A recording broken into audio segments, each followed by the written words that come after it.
ये गलत है। एसआईआर जो है, आप मरे हुए व्यक्ति का भी नाम जोड़ दे रहे हैं, कुत्ते का भी नाम जोड़ दे रहे हैं। और आप मैं किसी पार्टी को लेकर नहीं कह रहा हूँ, बार बार आपको सुप्रीम कोर्ट की दरवाज़ा खटखटाना पड़ रहा है। आखिरकार क्यों?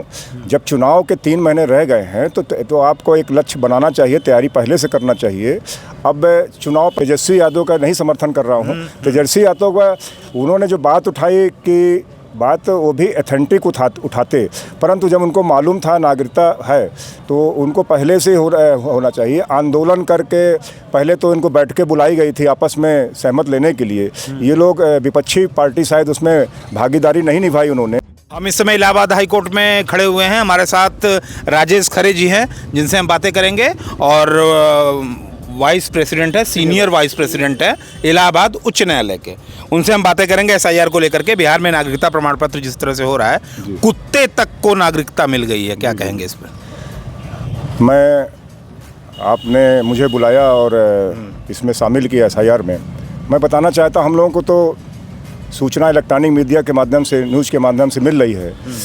ये गलत है। एसआईआर जो है, आप मरे हुए व्यक्ति का भी नाम जोड़ दे रहे हैं, कुत्ते का भी नाम जोड़ दे रहे हैं। और आप मैं किसी पार्टी को लेकर नहीं कह रहा हूँ, बार बार आपको सुप्रीम कोर्ट की दरवाज़ा खटखटाना पड़ रहा है। आखिरकार क्यों? जब चुनाव के 3 महीने रह गए हैं तो आपको एक लक्ष्य बनाना चाहिए, तैयारी पहले से करना चाहिए। अब चुनाव पर क्या असर पड़ेगा? आम जनता ये सोचेगी कि हमारा केवल सीट जीतने के लिए, गवर्नमेंट बनाने के लिए सब क्रिया प्रतिक्रिया की जा रही है। ये गलत है। और पहले से ही इनको पहले लिस्ट जारी करनी चाहिए कि कितने लोग हमारे यहाँ बाहरी हैं। कभी बात आती है रोहिंग्या यहाँ एंट्री के घुसपैठ घुस आए हैं, कभी चीनी लोग घुस आए हैं, कभी पश्चिम बंगाल से एंट्री कर आए हैं। तो ये तो पहली बार मैंने देखा जा रहा है नागरिकता वाला। तो नागरिकता वाले की तैयारी पहले से, साल भर पहले से होनी चाहिए। मैं भी सहमत हूँ, परंतु इस तरह नहीं कि अब चुनाव 3 महीने है तो क्वेश्चन तो उठेंगे ही जी, सवाल तो उठेंगे। और कई सवाल उठ रहे हैं। तेजस्वी यादव ने तो ये तक कह दिया कि अगर सारे वोटर वो थे तो प्रधानमंत्री भी अवैध हुए, नीतीश कुमार भी अवैध हुए, उन्हीं के वोट से तो बने वो।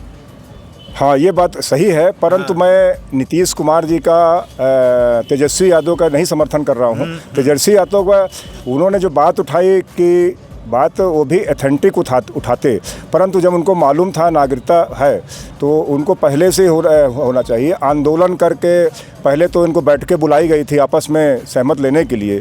ये लोग विपक्षी पार्टी शायद उसमें भागीदारी नहीं निभाई उन्होंने। फिर इसके बाद खुद लोग सुप्रीम कोर्ट यदि गए हैं तो सुप्रीम कोर्ट में गए हैं तो सुप्रीम कोर्ट में भी इनको अपना बात रखनी चाहिए। आंदोलन करने से और धरना प्रदर्शन करने से, बसें जलाने से ये सही नहीं है। आप बात कीजिए इलेक्शन कमिश्नर से बात कीजिए, कमीशन से बात कीजिए, और सुप्रीम कोर्ट में याचिका है उसमें भागीदारी निभाइए। और बहुत से लोगों का मानना है वकील साहब कि चुनाव आयोग का काम है निष्पक्ष रूप से चुनाव कराना, नागरिकता तय करना नहीं। जी जी, चुनाव। और जस्टिस ने तो खुद कह दिया है, सुप्रीम कोर्ट के जस्टिस ने कह दिया कि मेरे पास आधार कार्ड कुछ नहीं है, इसका मतलब मैं नागरिक नहीं हूँ। जी जी, वो माननीय न्यायमूर्ति जो कह रहे हैं कि आधार कार्ड से ही नागरिकता नहीं सिद्ध की जा सकती है। आधार कार्ड ठीक है, आधार कार्ड एक पहचान होती है कि हम इस ज़िले के हैं, इस गांव के हैं, इस मोहल्ले के हैं। और आधार कार्ड से यदि आपकी वोटर लिस्ट बनाई जाएगी, ये मैं उचित नहीं समझता हूं। और पहले तो आधार कार्ड था नहीं, पहले तो इलेक्शन कमीशन से ही फ़ोटो जाती थी और अपना वोटर लिस्ट बन जाती थी।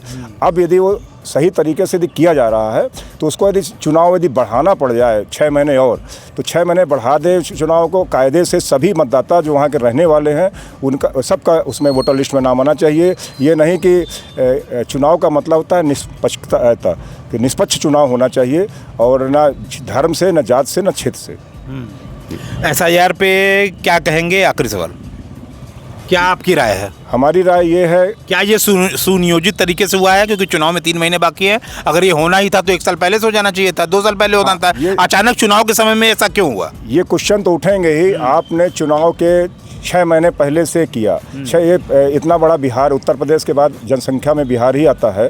इतना बड़ा चुनाव आप कराने जा रहे हैं, आपको पहले से तैयारी करनी चाहिए। 1.5-2 साल से आपने सही तरीके से तैयारी नहीं की। जब चुनाव आएगा तो क्वेश्चन उठेगा, जनता भी क्वेश्चन उठेगी और विपक्ष भी क्वेश्चन उठाएगा।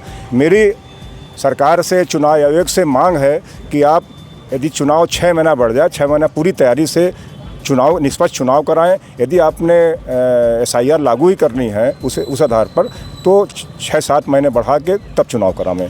बुलडोजर वाली जो अभी चल रहा है, बुलडोजर पे क्या कहेंगे? बुलडोजर से आजकल न्याय मिल रहा है, उस पर क्या कहेंगे? बुलडोजर से क्या उत्तर प्रदेश? बुलडोजर से न्याय? बुलडोजर वाले बाबा चल रहे हैं आज तक। देखिए ऐसा है, तो न्यायालय क्या करिए इस पे? बुलडोजर वाले बाबा, यदि उनको कोई सूचना मिलती है शासन को, या कि हमारे यहाँ इलाहाबाद ही, प्रयागराज को ही ले लीजिए, प्रयागराज में बहुत से महाकुंभ को लेकर बहुत रोड चौड़ीकरण हुआ, विकास हुआ, तो ये हम नहीं कहेंगे कि हमारे नाम से जिनकी ज़मीनें हैं उनका मुआवजा भी दिया गया। उसमें गवर्नमेंट पहले से देखकर तब आदेश करते हैं, तब इसके बाद बुलडोजर चलाया जाता है। सबसे चर्चित मुद्दे की एडवोकेट प्रोटेक्शन एक्ट को लेकर के लगातार हमारे शहर में श्रीनाथ त्रिपाठी जी लगातार आंदोलन करते रहे हैं, और हम जानेंगे खरे जी से, राजेश खरे जी से, क्या कहेंगे इस पे। क्या कारण है कि एडवोकेट प्रोटेक्शन एक्ट लागू नहीं हो पा रहा है? क्या कारण? एडवोकेट प्रोटेक्शन एक्ट गवर्नमेंट ने लागू किया 4 महीने बाद। जब हम लोगों ने उनका देखा पूरा, तो हम लोगों ने हाई कोर्ट बार एसोसिएशन में वरिष्ठ उपाध्यक्ष के नाते मैंने विरोध किया। लॉ मिनिस्टर अर्जुन राम मेघवाल जी से भी डायरेक्ट वार्ता किया। आपने 2 साल बाद लागू किया, और लागू किया तो हमारे अधिवक्ता हित में लागू नहीं किया, तो उन्होंने पुनः उसको वापस लिया। उन्होंने गलतियां स्वीकार किया और पुनः लागू करने की कही कि मैं इसमें कमेटी बनाकर उसमें अधिवक्ता हित में बात रखूँगा। मैं पुनः बार काउंसिल ऑफ इंडिया के चेयरमैन से निवेदन करूंगा, आग्रह करूंगा कि आप पार्टी हित में ना बात करके अधिवक्ता हित में बात कीजिए, क्योंकि हमारे वो अगुआ वही हैं चेयरमैन, वो जो बात रखते हैं वो भारत सरकार उनको सुनती है। मैं भारत सरकार के कानून मंत्री से बार बार अनुरोध करूंगा कि आप अपने जो हैं बार काउंसिल ऑफ इंडिया के चेयरमैन, आप पूरे प्रदेश के जो चेयरमैन हैं, bar council of UP, bar council of Madhya Pradesh, सबको इनवाइट कीजिए, और सबको इनवाइट करने के बाद उनके वक्तव्य लीजिए, इसके बाद निर्णय लीजिए। थोपिए नहीं किसी अधिवक्ता को कि एडवोकेट प्रोटेक्शन एक्ट है। अगर नहीं लागू हुआ तो कितना बड़ा आंदोलन होगा? नहीं लागू हुआ तो हाई कोर्ट बार एसोसिएशन एक बहुत बड़ा, नहीं लागू तो होगा, ये तो उन्होंने आश्वासन दिया है कि हम जनवरी के फर्स्ट वीक 2025 में लागू करेंगे। मैं उनसे अनुरोध करूंगा, लागू होने के बाद यदि हमारे अधिवक्ताओं के अधिवक्ता हित में नहीं लागू किया तो हम लोग घोर विरोध करेंगे और सड़क में आंदोलन करेंगे। हमारे साथ एडवोकेट राजेश खरे जी। देश की बात के लिए जितेंद्र यादव, धन्यवाद।